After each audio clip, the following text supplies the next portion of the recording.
Ironis, ruang kelas SMKN 7 Tangerang Selatan menjadi perhatian publik. Sejak perencanaan sekolah didirikan, sekolah ini diterpa kasus korupsi pengadaan lahan, sehingga KPK menjebloskan 3 orang ke penjara. Selain itu, gedung ruangan sekolah juga menjadi viral sebab beberapa ruangan kelas tidak berdinding dan hanya beratapkan rangka baja, sehingga siswa kepanasan dan terlihat tidak nyaman. Selain kelas, akses jalan ratusan siswa hanya 1 meter, bahkan kendaraan motor pun tidak masuk ke halaman sekolah. Ada hampir 700 siswa yang mengenyam pendidikan di sekolah tersebut. Kegiatan belajar mengajar dilakukan secara bergantian, bahkan siswa yang akan masuk dan keluar sekolah pun demikian karena sempitnya jalan masuk ke sekolah mereka. Dinas Pendidikan Provinsi Banten yang bertanggung jawab pada sekolah ini masih mengajukan anggaran ke DPRD untuk membebaskan lahan warga untuk akses ke sekolah, namun warga belum memastikan penjualan lahan tersebut. SMK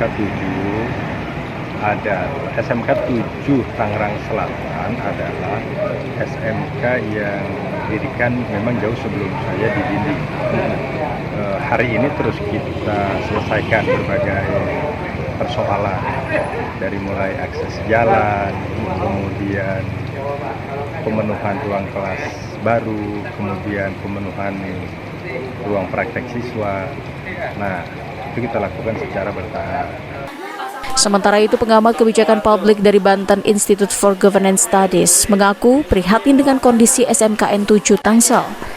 Jadi misalkan berbicara pada ini ada sebuah problem publik terkait dengan pembangunan salah satu SMKN ada di Banten, yaitu kalau tidak salah SMKN 7 Tangerang Selatan, Kota Tangsel. Di mana kita menarik dulu berbicara kepada Tangsel. Ini Tangsel kan kota yang sangat maju, pendidikannya sudah sangat tinggi, semua infrastruktur terbangun, kolaborasi dengan swasta, sektor bisnis terbangun, sehingga ketika ada permasalahan pendidikan, ini menjadi sebuah problem yang sangat unik di pemerintahan itu sendiri. Nah, terkait dengan pengadaan lahan yang sudah kita dengar, walaupun ingkrah secara hukum, karena sebelumnya digugat secara hukum dan sudah ada putusan ingkrah hukumnya seperti apa, yang kita ketahui bahwa lahan yang disediakan Pemprov ini berada di akses yang tidak strategis.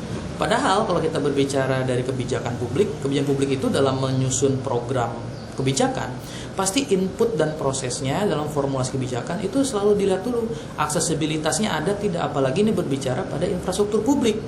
Dampak dari kasus hukum di sekolah tersebut akibatnya banyak pembangunan sekolah tidak berjalan dengan baik, padahal Tangerang Selatan merupakan kota dengan banyak pertumbuhan ekonomi yang cepat di Provinsi Banten.